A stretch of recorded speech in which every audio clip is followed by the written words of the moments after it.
E a gente começa, então, conversando com o professor Afonso, que eu vou tomar a liberdade de chamar só de Afonso. Claro. E sobre esse evento que vai ser realizado amanhã, que pergunta por que arte? E é em torno dessa polêmica toda que eu acabei de falar. Primeiro, agradecer muito por você ter vindo. E a pergunta é, não é por que arte, a pergunta é como você analisa o cancelamento dessa exposição. Foi arbitrário, não foi arbitrário e por quê? Para depois a gente entrar, então, na questão da arte, né? Eu analiso como arbitrário, tomada de decisão unilateral, na medida em que não consultou, o banco não consultou, né, o organismo cultural, no caso, não consultou não consultaram os artistas, não consultou o próprio, porque, afinal de contas, acompanhou todo o processo e, por outro lado, trabalhou junto com os próprios responsáveis pela... Então, alegar, por exemplo, que aquele tipo de obra não fosse causar impacto nenhum, é um tanto quanto... é uma desculpa esfarrapada, eu considero. Então, como nós colocamos no título, no subtítulo, melhor dizendo, do nosso evento amanhã, é em torno do interdito. Ela foi interditada, ela foi censurada. Então, por isso, um ato arbitrário. É só para a gente, Ana, antes de você fazer pergunta e a gente comentar mais sobre isso, claro, só para dizer também que ela foi fechada, a alegação foi pedofilia, quer dizer, provocação, né, a zoofilia, a pedofilia, enfim, que foi essa... desrespeito aos símbolos religiosos, enfim. Que foram algumas das alegações, né? Isso. Professor Afonso, na verdade, o fechamento antecipado da exposição, ele revela uma outra coisa por trás disso, né? Houve uma pressão de alguns movimentos conservadores, mas o banco talvez tenha tomado essa decisão em função da repercussão que alguns formadores de opiniões tiveram nesse sentido. Claro. Fala-se muito do papel do MBL na situação dessa exposição. Que é o Movimento Brasil Livre, né? Sim. Isso. Mas a Luísa Miel conseguiu muito mais curtidas na postagem que ela fez criticando a exposição do que a postagem do MBL. Como é que você vê essa interferência dos tribunais das mídias sociais em situações como essa? Uma exposição num espaço privado, porque é um espaço de um banco, mas que, por causa de uma repercussão negativa, e hoje as mídias sociais facilitam a propagação disso, acabou-se por encerrar, e o próprio curador confessou que ele foi agredido verbalmente, que ele foi xingado. Quer dizer, se você acha que hoje, em tempos de comunicação imediata, isso tem é muito mais danoso, é muito mais preocupante? Nós estávamos em torno dessas discussões todas, inclusive com alguns amigos, dentro das redes sociais, nós discutíamos exatamente essa questão do papel das redes sociais, né, dessas novas formas de comunicação. Eu acho que, eu não concordo, por um lado, que as redes sociais tenham esse poder. Não é? Nesse caso específico, o poder talvez seja o número de contas que foram, o que se ameaçou que seriam fechadas para... Né? Porque é isso que conta para o banco, no fim das contas, para deixar bem claro. As contas que poderiam ser fechadas, as contas do banco, né? Exatamente, as contas clientes, do banco. né? A ameaça de que perderia cliente, para deixar bem claro. Né? Mas, por outro lado, também acho que há uma certa radicalização quando se diz que as redes sociais, elas deixam as pessoas passivas, porque elas ficam na discussão nas redes sociais e não tomam as iniciativas na prática e tudo mais. Então, acho que há essas duas coisas. Essa é a primeira questão. Por outro lado, eu fiquei sabendo do episódio através das redes sociais, ainda no dia 6 de setembro, quando o primeiro bloguista, um juiz, advogado, postou a primeira crítica alegando zoofilia, pedofilia, essa coisa toda. Um amigo meu, professor da PUC do Rio Grande do Sul, me mandou essa, já para mim, alguns professores de arte, enfim. E a partir do dia 7 a coisa tomou uma dimensão. Mas para mim, e assim eu pude, digamos assim, nas redes sociais, me pronunciar naquilo que pessoal diz, lá vem textão, não é? E para minha própria surpresa... O seu texto foi super, né, curtido. Curtido e replicado. Foram mais de 2.000 replicações no primeiro texto e eu fiquei absolutamente... Então, eu digo, a gente precisa aprender a lidar com isso. Então, eu acho que a redes sociais, ela acaba exercendo, sim, um papel de pressão, pelo menos da opinião pública, né? No bom e no mau sentido, não é? Porque vamos combinar que, né, as pessoas se aproveitam da rapidez das redes sociais para serem rasteiros, né, como no caso dessa exposição, descontextualizar um discurso, descontextualizar uma obra, claro, para evidenciar suas próprias crenças, né, suas próprias ideologias, mas também é uma região de debate onde efetivamente acontece e se discute questões que são muito interessantes. A minha visão é por aí. Então, para o bem e para o mal, o assunto ganhou grandes repercussões. Mas como é que o senhor avalia essa repercussão tão negativa e até a recuperação de uma expressão que remete à primeira metade do século XX, arte degenerada, né? Dentro de um movimento que se percebe não só no Brasil, mas no mundo, de retomada de posturas conservadoras, reacionárias, intolerantes. E para a gente situar melhor ainda a arte degenerada, acho que deve dizer que é ligada ao nazismo, né? Exato. Para deixar bem claro esse conceito, né? Professor Afonso, outra coisa que eu vi muito também nas redes sociais foi as pessoas relatando a ligação que elas, de maneira geral, têm entendendo arte como somente o que é belo. Aí temos 3 questões muito fundas. É muita coisa. Só para repetir para quem está em casa, eu estava comentando que as pessoas nas redes sociais falaram muito dessa ligação de arte somente com o que é belo. E também com a dificuldade que as pessoas têm de abstração mesmo, né? Exatamente. Então, do pensamento mais profundo, do pensamento complexo. Não é? Essa é a importância do ensino de arte nas nossas escolas, para início de conversa. Em segundo lugar, essa questão, a arte ela sempre serviu para discursos outros, né? Ela sempre foi apropriada por outros discursos políticos, ideológicos, religiosos, das mais diversas. Mas uma coisa que eu fiquei passado, como a gente costuma dizer, mesmo com o fato de que foi um banqueiro, né, uma elite econômica que cortou a questão, foi, como professor de História da Arte, lembrar que muito daquela arte que a gente considera bela, não é, que nos eleva, não é, que nos causa encanto, a experiência, e que o espírito, a experiência fruição, estética, né? de fruição, tudo aquilo, em sua época, com licença da expressão, foram consideradas pura sacanagem, indecência, não é? Mas foram bancadas pelo clero, há 500 anos atrás, e pelos banqueiros, o que a gente chama de os mecenas. Exatamente. Eles não foram covardes a ponto de, ouvindo a gritaria, porque houve gritaria, não é?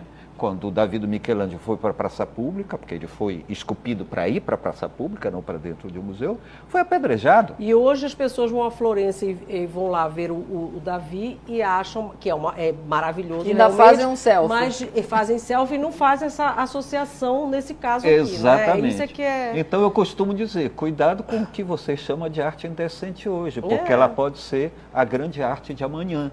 Então, também nesse sentido é que a gente não pode estar exercendo essa questão de censura. Então, só voltando à sua questão, lembrando, né, da arte degenerada e tudo mais, é só para reiterar que a arte sempre serve não no sentido que ela se põe a serviço. Ela incomoda tanto que ela é apropriada. Aliás, não é à toa, lembrando nessas discussões, nós estávamos discutindo nas redes sociais, não é à toa que todos os movimentos radicais, politicamente falando, uma das primeiras coisas que elas tentaram silenciar, fosse o nazismo, fosse o fascismo, fosse o stalinismo, fosse o maoísmo, foi a arte. Foi mudar o estatuto da arte. Ou seja, foi bater de frente contra esse estado de potência da arte, essa capacidade de colocar em pauta a vida, os assuntos que estão aí, as questões que estão postas, enfim. Mas sempre lembrando, como vocês colocaram, que a arte ela não age no plano do literal. Ela age no plano do metafórico, da associação de ideias, não é? Se a arte for literal, se ela estiver agarrada aos fatos, ela pode ser qualquer coisa. Menos arte. Menos arte. Ou, pelo menos arte boa, não é? Se você quiserem fazer pergunta, algum comentário, podem fazer, fiquem à vontade. Olha, eu super concordo. Eu, há uns 2 anos atrás, estava no Rio, no MAR, Museu de Arte do Rio de Janeiro, e tinha uma exposição, tinham diversas exposições em todos os andares. Tinha uma exposição do Le Corbusier, que era uma exposição, como tu mesmo falaste, linda, bela, fantástica, cheia de fotografias maravilhosas. Mas no último andar tinha uma exposição que se chamava Eu Como Você. Só que era eu no sentido de o como no sentido de comer.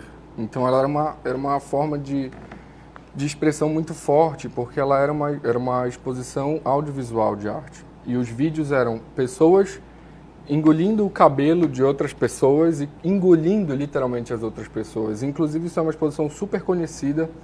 Teve uma fase dessa exposição que foi filmada até no Ver o Peso. E ela era uma forma de arte que instigava. Ela te fazia pensar, mas ela te atingia de outro jeito. Não do jeito belo, mas de outro jeito. Então a arte ela tem esses 2 veículos, né? Ela vai te tocar, de uma certa forma ou de outra, mas ela vai te tocar. Certamente. Se ela não tocar, realmente ela não é arte. Pois é, e aí eu queria falar um pouquinho mais disso, porque também as pessoas aí acabam fazendo uma miscelânea e fazem uma confusão e embaraçam a arte contemporânea com a arte moderna. Enfim, fala um pouquinho disso, dessa função da arte, né? E essa crítica que se faz à arte contemporânea e à arte moderna, porque não é arte, porque ela trata desses temas, enfim. E o que já se fazia isso antes também. E as pessoas vão sempre atrás daquela arte do Renascimento, que aí você acabou de falar do Davi, de Michelangelo e tal. E aí fica confuso tudo isso, porque misturam tudo. Queria que você falasse um pouquinho disso, dessa função da arte, o que é exatamente a arte contemporânea, e ela é tão criticada por isso, porque ela permite, né, tantas expressões dentro dela. Então, e antes a arte também não permitia. Queria que você falasse um pouquinho disso. Isso é uma questão importante, que é engraçado que volta sempre à baila quando se trata da arte, mas quando se trata de ciência, de filosofia, não vem. Ninguém diz que a filosofia contemporânea é ruim porque a verdadeira filosofia é a platônica, de 2.500 anos atrás. Ninguém fala que a ciência contemporânea é ruim, ou boa, ou é a verdadeira ciência, porque, não é? É preciso que também se aplique esse tipo de raciocínio no campo da arte, o público em geral. A arte, ela padece de um grande problema que a gente não aplica às outras áreas do conhecimento, que é de achar que a arte ela tem que ser avaliada por um gosto ou não gosto. E não nos damos conta que o gosto, o gostar ou não gostar, são construções culturais. No caso da arte, quando dizemos eu gosto de um impressionista, eu gosto de um renascentista, ou até mesmo gosto de um modernista, não é? Nós temos que levar em consideração que é uma questão temporal que já crivou isso, não é? E que uma multidão de historiadores, de críticos de arte, de curadores, ou seja, das instituições, do circuito, do sistema da arte, que já fizeram suas escolhas. O problema na nossa lida com a arte contemporânea é que essa escolha não pode ser feita. Nós somos como aquele contemporâneo do Michelangelo ou do Picasso, que vendo essas novidades, não é? Vendo essas coisas que não dizem respeito exatamente a uma história tal como era conhecida até este momento, causa estranhamento, a ponto de nós nos perguntarmos, é arte? Mas a questão é, a gente precisa ter o pensamento complexo para, claro, como fruidor, dizer, pelo menos para mim, eu gosto ou não gosto. Você não pode usar esse gosto ou não gosto para definir toda uma área de conhecimento, e principalmente se você não usa o mesmo tipo de critério de julgamento para as outras áreas de conhecimento. Não é assim que se lida com o conhecimento. Na verdade, você até fez uma menção na sua primeira fala de que a arte sempre esteve sujeita a esse tipo de crítica, a crítica do momento. Isso. Né? Eu lembro, né, mas é famosa a história da primeira exposição da Anita Malfatti, quando o Monteiro Lobato escreveu... 1917. Escreveu um artigo... Desancou, acabou com ela, disse que aquilo não era arte. Paranoias ou Mistificações era o título Isso. do artigo de Monteiro Lobato. Né? E o trabalho, hoje, você que é da arte, mesmo eu que sou uma mera apreciadora, amo o trabalho de Anita. Claro. Então, a questão não é a crítica à arte ou aquele tipo de arte, mas nem por isso a Anita deixou de fazer a exposição dela, mas é a interdição que acontece exatamente como interferência, ou seja, você está proibido de saber, inclusive, se você vai gostar ou não vai gostar de determinada obra de arte. É isso que assusta. E isso não é um fenômeno isolado, você não concorda? Talvez, não é um fenômeno no Brasil, isolado. Existem movimentos, por exemplo, a peça Evangelho segundo Jesus Cristo foi proibido de ser encenado semana passada por um juiz. E foi um favor que o juiz fez, não é? Porque ela voltou ao cartaz dia depois, com casa lotada, com temporada garantida. O tiro acaba sendo pela culatra. Deixa eu aproveitar essa pergunta da Ana e perguntar exatamente isso. Isso é reflexo dos nossos tempos, porque eu lembro que nos anos 90 eu fui ver uma exposição do Mapplethorpe lá em São Paulo. São Paulo. Nossa, as fotos são fotos que mexem muito realmente com a gente e tal. Uhum. São imagens fortes, enfim, se você considerar dessa forma. E não houve nada, né? A exposição ficou ali, acho que ficou sei lá quanto tempo, e enfim. Então a pergunta é essa, é um reflexo desses tempos que nós estamos vivendo aqui no Brasil e no mundo? É um reflexo do tempo e do contexto. Você citou bem, aliando a questão que a professora Ana Prado colocou, e isso tudo é cíclico, não é? Porque essa mesma exposição, para usar como exemplo do Mapplethorpe, causou um estrondo, discussões no Senado norte-americano, se o poder público tinha que colocar dinheiro nesse tipo de coisa. E em São Paulo... Passou, assim que eu digo, não houve nada... Em brancas nuvens. Mas é fato que, considerando, aí voltando à sua questão, mais especificamente, que parece que nós vivemos numa vaga de conservadorismo atualmente e que os conservadores, os reacionários, como a gente costuma dizer, estão se aproveitando dessas manifestações artísticas, não só artística, mas em vários outros campos, para, distorcendo, claro, o próprio campo da arte, colocar em pauta. É um jogo de poder, o poder da atenção, não é? O poder de se tem um projeto político por trás disso. E aí se junta o MBL, se junta a Escola Sem Partido, ou seja, todos esses movimentos que não querem que a questão da diversidade, seja no campo da arte, seja no campo das ideias de uma maneira mais ampla, venha à tona, seja debatido pela sociedade de uma maneira geral. Porque embora tenham dito nesse episódio do Santander Cultural, não, eu exerci meu direito de boicote, não, há uma grande diferença nisso aí. Você não exerceu o seu direito. O seu direito ao boicote é você dizer, eu não vou, eu não gosto. Agora, fazer pressão para que ela seja fechada, para que ela seja interditada é uma outra. A gravidade é isso. Essa, e o fato de ser arbitrário, né? Exato. Censurado. Exatamente. Numa coisa que é muito sensível para o banqueiro, que é justamente o dinheiro. A abertura das não é? Mas o mais interessante é essa questão da onda conservadora, dessa vaga conservadora, que ela é bastante seletiva. Porque as pessoas não têm a mesma reação, talvez, ao olhar a quantidade de fotografias degradantes do ser humano nos jornais diários do Brasil inteiro. Né? Crianças mortas, enfim, o conjunto de agendas que é traçada todos os dias, cotidianamente, que degradam o ser humano. Em relação a isso, esses movimentos conservadores não se posicionam, silenciam vergonhosamente. Né? Então, é o que você disse. Existe um projeto político por detrás disso e não podemos deixar passar. Observar em que caminho faz. E também sem falar de uma grande burrice também, né? Porque os argumentos são os argumentos mais frágeis, não é realmente a ausência do pensamento complexo, como você disse, né? A incapacidade do brasileiro de interpretar. E eu ainda acrescentaria a seguinte questão. A hipocrisia virou moeda, né? O cinismo virou moeda nacional. Isso em todos os campos, não é? Porque assim, ok, você pode, claro, discutir questões, pedofilia, zoofilia e tal. No nosso carnaval, no bloco de sujo, na rua, que você vai, leva seu filho, coloca, há uma série de alusões a essas questões. E por que você não cai de pau, como a gente diz? Por que você não... O desfile das escolas de samba, gente, se for A pensar Globeleza passou anos dançando lua nas televisões em qualquer horário. A moral, aos bons costumes da família, as tradições. Exatamente. Né? E aí a questão é se você escolhe uma determinada coisa, não é? E por que, nesse caso, se escolheu uma determinada coisa?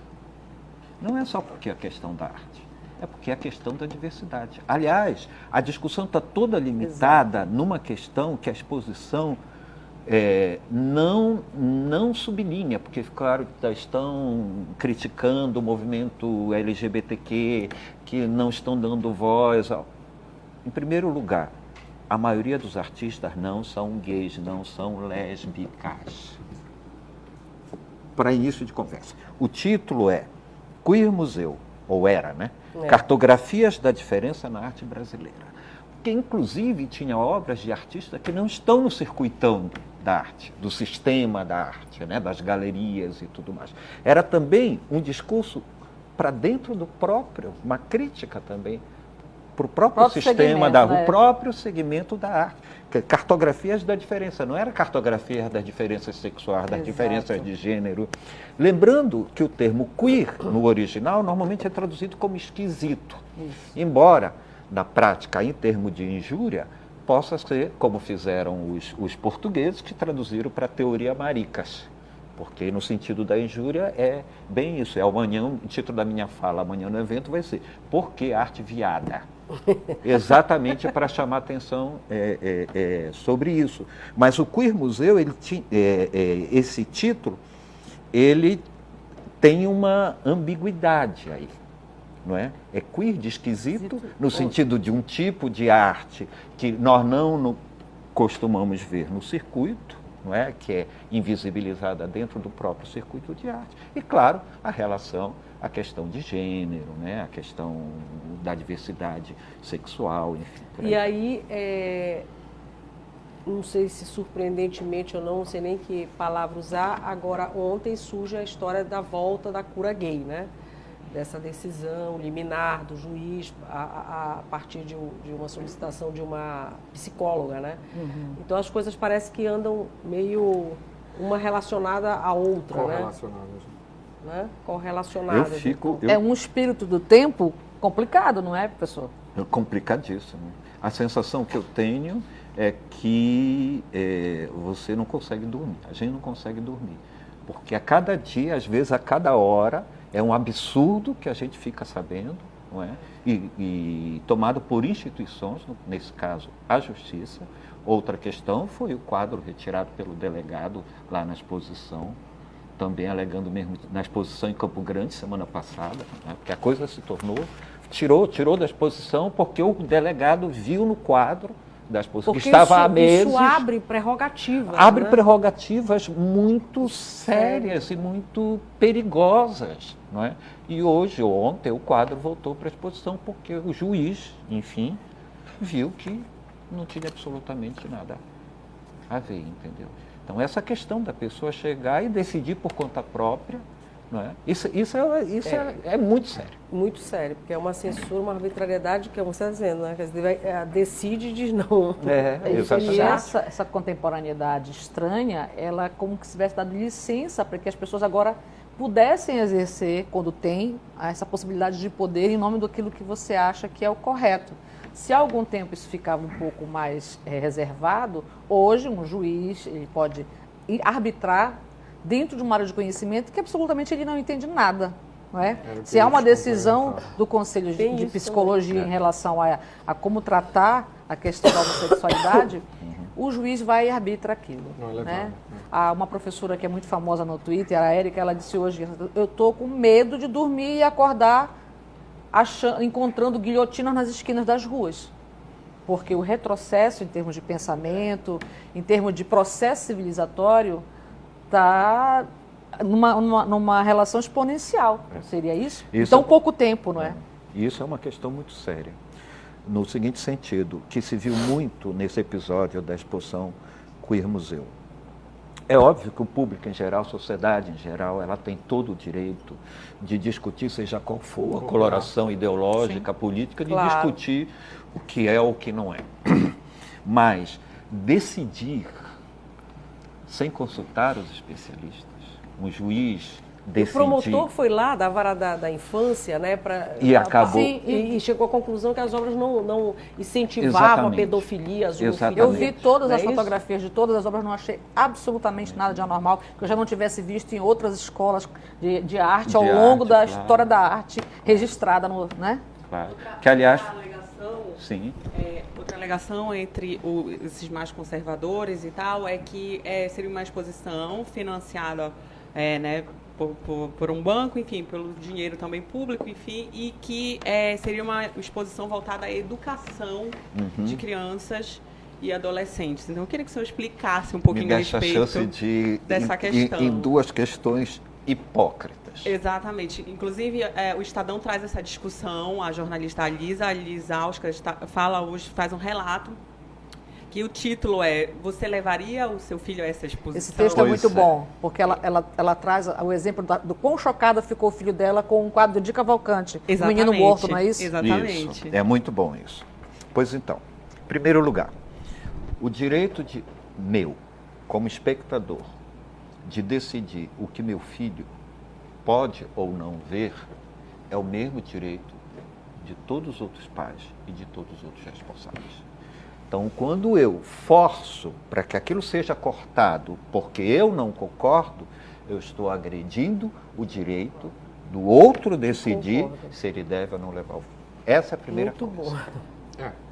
Essa é a primeira questão que a gente tem que colocar. É um ataque à democracia, ao Estado de Direito. Mais um. Mais um. Não é?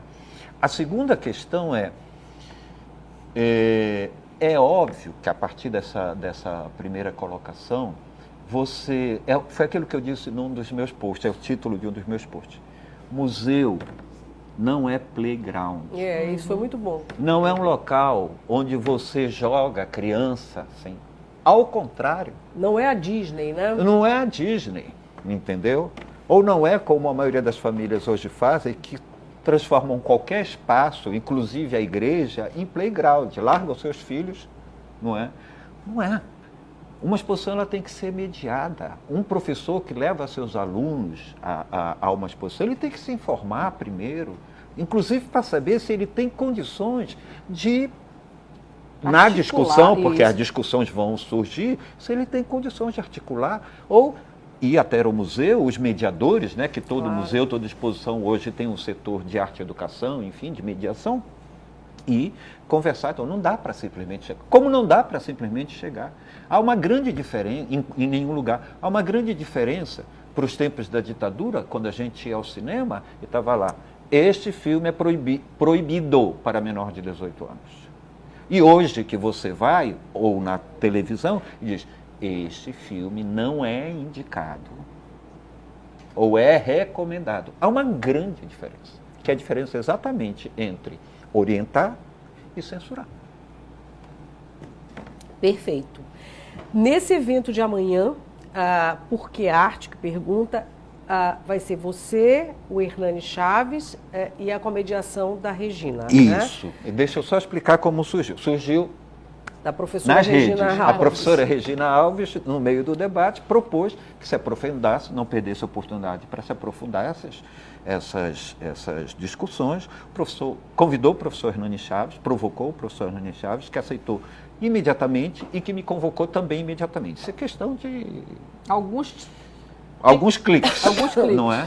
E aí eu telefonei imediatamente para a direção, para a coordenação do programa de pós-graduação em arte, já que é, digamos assim, um assunto que afeta muito de perto. E foi montado uma mesa redonda comigo e com o professor Hernani Chaves, sob a mediação da professora Regina Alves, com o seguinte título: Por que arte? É exatamente, com essa interrogação bem grande. E como subtítulo, em torno do interdito na exposição Queer Museu. amanhã a partir das 3 horas, no PPG Artes, que Isso. fica na Avenida Magalhães Barata. 611, quase em frente à Escola Avelina Alves, entre a 9 de janeiro e a 3 de maio. E aberto ao público, quem quiser vai lá e Quanto couber no nosso... falar, refletir, diga. Não, eu ia só fazer uma referência, a Ana Paula fez um comentário que um dos questionamentos do MBL era exatamente pela renúncia fiscal que o banco teve para patrocinar essa exposição. O professor Wilson Gomes fez uma conta, ele pegou o valor da renúncia fiscal e dividiu pelo número de pessoas na idade economicamente ativa no Brasil, os empregados. Ele chegou à conclusão que dava 0,86 centavos. E ele disse assim, olha, se o MBL está tão incomodado com a minha cota e a cota da minha mulher, que são as pessoas que trabalham em casa, eu posso pagar a cota de todos os componentes do MBL para que a exposição não saia de cartaz. Ou seja, essa desculpa, né, de que o dinheiro público foi investido de forma inadequada é exatamente uma estratégia política para sensibilizar as pessoas menos informadas a aderir a uma ideia, ao movimento que, no fundo, é, sim, uma ruptura a mais na democracia, no Estado Democrático do Direito, no direito das pessoas expressarem, inclusive, de oferecer cultura, porque a arte também é cultura para as pessoas, né? Então, assim, são 86 centavos, não tem problema, eu pago o meu, do Kim, de todo o movimento do MBL, né? Sintam-se resolvidos se é essa a questão. E que, na verdade, não é essa a questão que está por trás disso. Até porque nessa questão tem também um discurso hipócrita por trás. Sim. Eu também sou contribuinte. O dinheiro público está sendo utilizado, também dinheiro de seus imposto que eu pago. Me aí. Perguntaram se eu queria que a exposição fosse fechada. Exato. Não, por favor. Exato. Não é a questão do dinheiro. E depois, o dinheiro público deve ser utilizado somente para a manutenção do status quo? É a grande questão. Ao contrário. Porque se o dinheiro público só for para a manutenção do status quo, vamos deixar as pessoas morrerem. Porque esse é o status quo. Me lembrei também dos livros do Jorge Amado, né? Sim. Sim. Que é outro exemplo de... Renata, só queria fazer o registro que o Fábio Macedo fez uma pergunta e o professor acabou de responder, né? A opinião dele sobre toda essa história da polêmica, do patrocínio do banco privado, enfim. O professor acabou de responder. É isso, gente. Falamos aqui um pouquinho, mas amanhã vai ter muito mais nesse evento que todo mundo pode ir, porque arte é um evento que pergunta e que vai reunir o professor Afonso Medeiros, que está aqui conosco, professor da UFPA, do curso de artes, e também doutor em comunicação e semiótica, professor do programa de pós-graduação em arte da UFPA, e também o professor Hernani, que é doutor também em filosofia. Professora Regina Alves também, que é maravilhosa, vai estar lá mediando, e esse tema vai se aprofundar muito mais. Muitíssimo obrigada. Eu que agradeço. Foi muito bom.